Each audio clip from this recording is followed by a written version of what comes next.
सियावर रामचंद्र की जय। पवन सुत हनुमान की जय। श्री रामचरितमानस अयोध्या कांड दोहा 116 से आगे। मास परायण 16वां विश्राम को प्रसंग 104।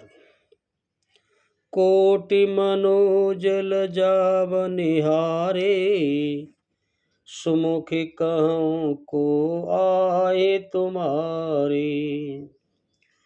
सुनि स्नेह मय मंजुल बानी, सकुची सिय मन मऊ मुस्कानी। और प्रभु कहते हैं, सुमुखी कहो तो अपनी सुंदरता से करोड़ों कामदेवों को लजाने वाले ये तुम्हारे कौन हैं। इनकी ऐसी प्रेममयी सुंदर वाणी सुनकर सीता जी सकुचा गईं और मन ही मन मुस्कुराई। सभी रास्ते में मिलने वाले स्त्री पुरुष उनसे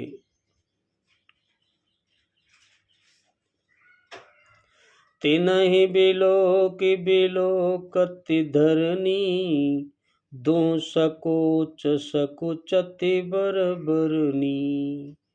सकुच सप्रेम बाल मृग नयनी, बोली मधुर बचन पिक बयनी। और स्त्रियां सीता जी से पूछती हैं बार बार। यह उत्तम गौर वर्ण वाली सीता जी उनको देखकर संकोच बस पृथ्वी की ओर देखने लगी, नीचे की तरफ नीचे नजर कर ली, और वे दोनों ओर के संकोच से सकुचा रही हैं।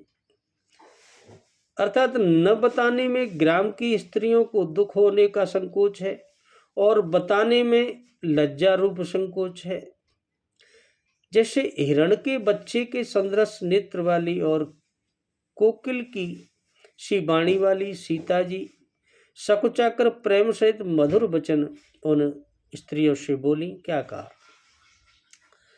सहज सुभाय सुभग तन गोरे, नाम लखन लघु देवर मोरे।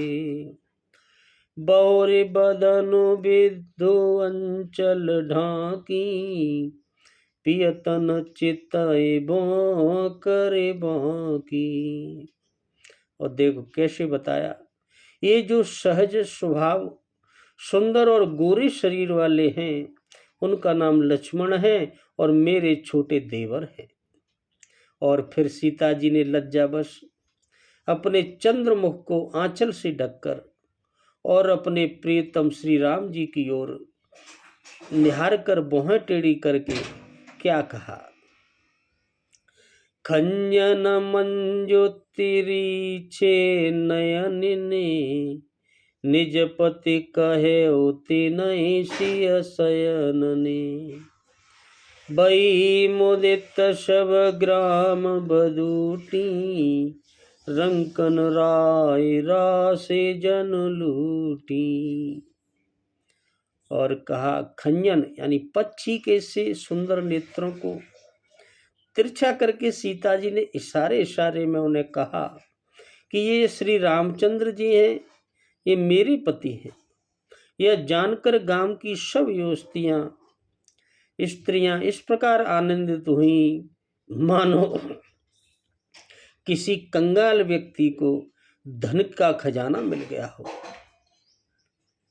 और उसे लूट लिया हो खजाने को। ऐसी वो प्रसन्न हुई।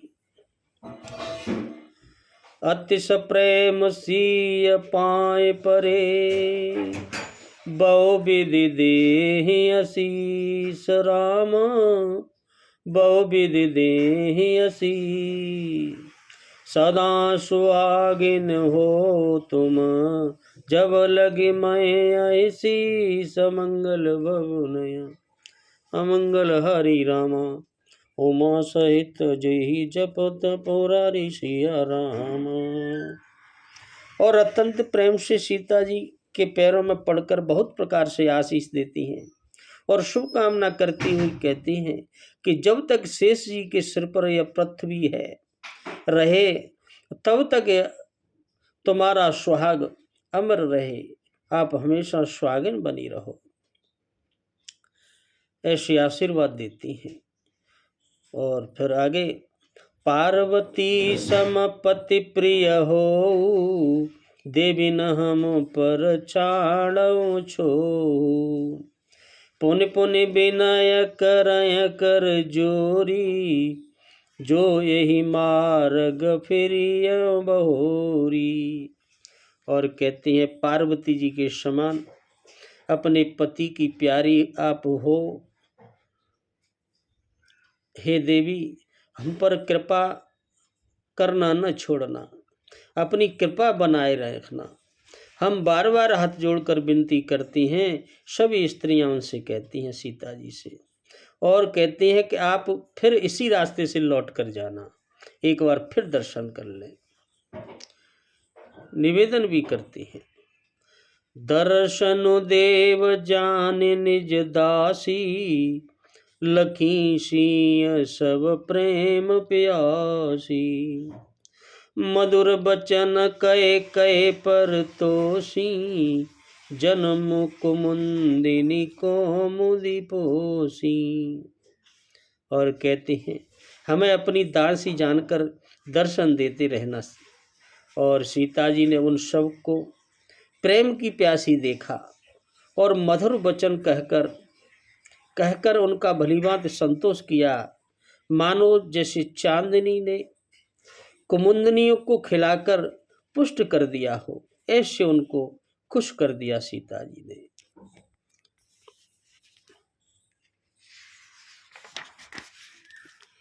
तबै लखन रघुवर रुख जानी, पूछे मगु लोग मृदुबानी, सुनत नारे नर भय दुखारी, पुलकित गात बिलोचन बारी।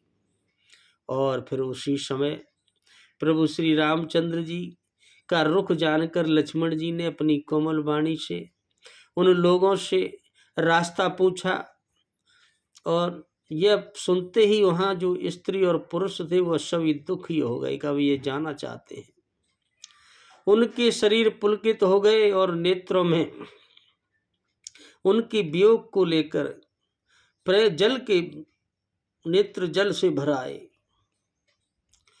मिटा मोद मन भय मलिने, विधि निधि दीन लेत जनु छीने, समुझ करम गति धीरज कीना, सोधि सुगम मगु तिन कई दीना। और उनका आनंद मिट गया, बड़े आनंदित थे वहाँ सभी लोग उनको देखकर, और आनंद मिट गया, मन में ऐसे उदास हो गए मानो विधाता की दी हुई सब संपत्ति उनसे फिर छीन ली हो। कर्म की गति समझकर उन्होंने धैर्य धारण किया कि ये कर्म है, जैसा कर्म है वैसा ही होगा। इतना ही समय था इनके दर्शन का।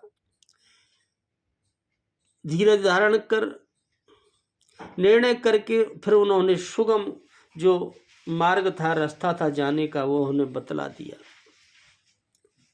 लखन जान की सहित तव, गबन कीन रघुनाथ राम, गबन कीन रघुनाथ, फेरे सब प्रिय बचन कहे, लिए लाए मन साथ, मंगल भवनय अमंगल हरि रामा, उमा सहित जेहि जपत पुरारी सिया राम।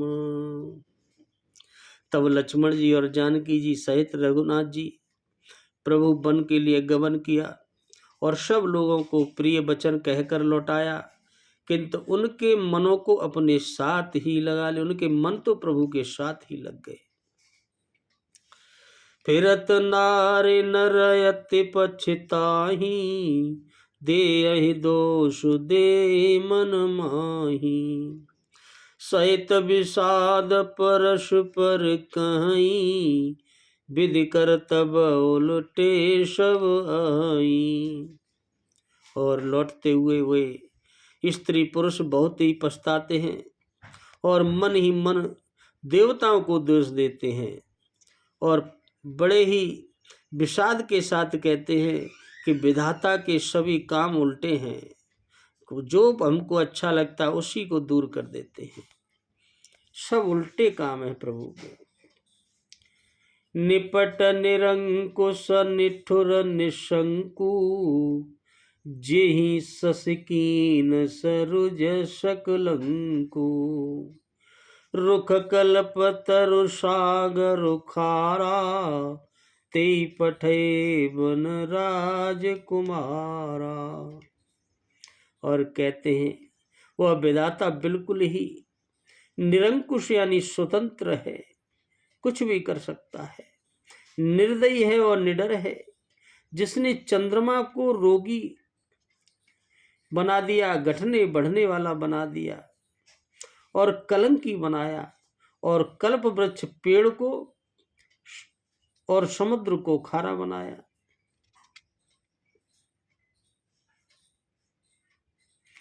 कल्प वृक्ष को तो पेड़ बना दिया और समुद्र बनाया तो उसको खारा बना दिया। उसी ने इन राजकुमारों को वन में भेजा है। कैसा है प्रभु, कैसा है विधाता। जो पे नहीं दीन बनवासु, कीन बाद विधि भोग विलासु। ए विचरई मग बिनु पद त्राना, रचे बाद विधि वाहन नाना। और कहते जब विधाता ने इनको वनवास दिया तब उसने उनके जो भोग विलास व्यर्थ ही बनाए। जब ये बिना जूते के नंगे ही पैरों रास्ते में चल रहे हैं तब विधाता अनेकों वाहन सवारियां ये सब का क्या काम किए, व्यर्थ हैं। ये मही पर दास कुश पाता, सुबग सेज कत सृजत विधाता। तरवर वास नये विधि दीना, धवल दाम रच रच श्रम कीना। और जब ये कुश और पत्ते का बिछाकर जमीन पर ही सोते हैं, पड़े रहते हैं, तब विधाता इन्हें सुंदर सेज पलंग और बिछौनों का क्या फायदा, किस लिए बनाया जब ऐसे लोगों के लिए नहीं है। विधाता ने जब इनको बड़े बड़े पेड़ों के नीचे ही निवास कराना था तब उज्जवल महलों को बना बना कर तो फिर व्यर्थ ही परिश्रम करवाया। ऐसे कोसते हैं विधाता को सभी स्त्री पुरुष। जो ये मुनि पट धर जटिल, सुंदर सुटे सुकुमार रामा। सुंदर सुटे सुकुमार, विविधि भांति भूषण बसन। बाद किए करतार, मंगल भवन अमंगल हरि रामा। उमा सहित जेहि जपत पुरारी सिया राम। और जे सुंदर और अत्यंत सुकुमार हैं होकर भी मुनि के से ये बलकल वस्त्र पहने और जटा धारण करते हैं, तो फिर कर्ता विधाता ने भांति भांति के गहने और कपड़े किसके लिए बनाए जब ऐसे लोग नहीं पहनेंगे। तो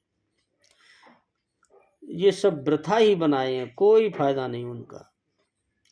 जो ये कंद मूल फल खाही, बाद सुधा दियसन जग माही। एक कहीं ये सहज सुहाए, आप प्रगट भय विधि न बनाए। जो ये कंद मूल फल खाते हैं तो जगत में अमृत आदि भोजन तो फिर व्यर्थ ही है। कोई एक कहते हैं कि वे स्वभाव से ही सुंदर हैं, इनका सौंदर्य माधुर्य नित्य और स्वाभाविक है, बहुत सुंदर हैं, ये अपने आप प्रकट हुए हैं, ये ब्रह्मा के बनाए नहीं लगते हैं भाई। ऐसा लगता है ये तो स्वयं प्रकट हुए हैं। जहाँ लग वेद कहीं वेद करनी, श्रवण नयन मन गोचर बरनी। देखऊं खोजी भुवन 10 चारी, कहाँ सपुरुष कहाँ से नारी। और हमारे कानों में, नेत्रों में और मन के द्वारा अनुभव में आने वाली विधाता की करनी को जहाँ तक वेदों ने वर्णन कहा है उतना ही हम जानते हैं। वहाँ तक 14 लोकों में ढूंढ कर देखो, पूरी दुनिया में ऐसे पुरुष और स्त्री कहाँ हैं, कहीं नहीं दिखाई देंगे, न हमने आज तक देखे। इसी से यह सिद्ध है कि विधाता के 14 लोकों से अलग हैं, ये विधाता के बनाए नहीं हैं और अपनी महिमा से ही आप निर्मित हुए हैं। ऐसा लगता है ये स्वयं प्रकट हुए हैं। इन्हीं देख विधि मनो अनुरागा, पटतर जोग बनावे लागा। कीन बहुत श्रम एक न आए, तीर साबन आन दुराए। और इन्हें देखकर विधाता का मन लगता है मुग्ध यानी अनुरुक्त हो गया है।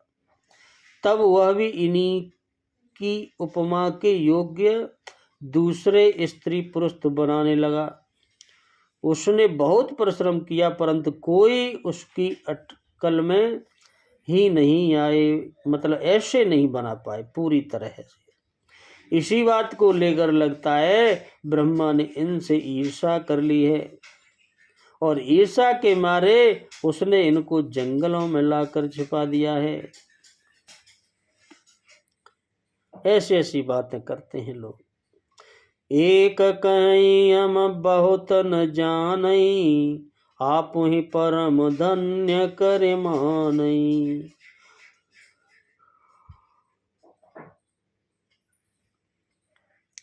ते पुण्य पुण्य पुंज हम लेखे, जे देखें देखें हैं जिन देखे।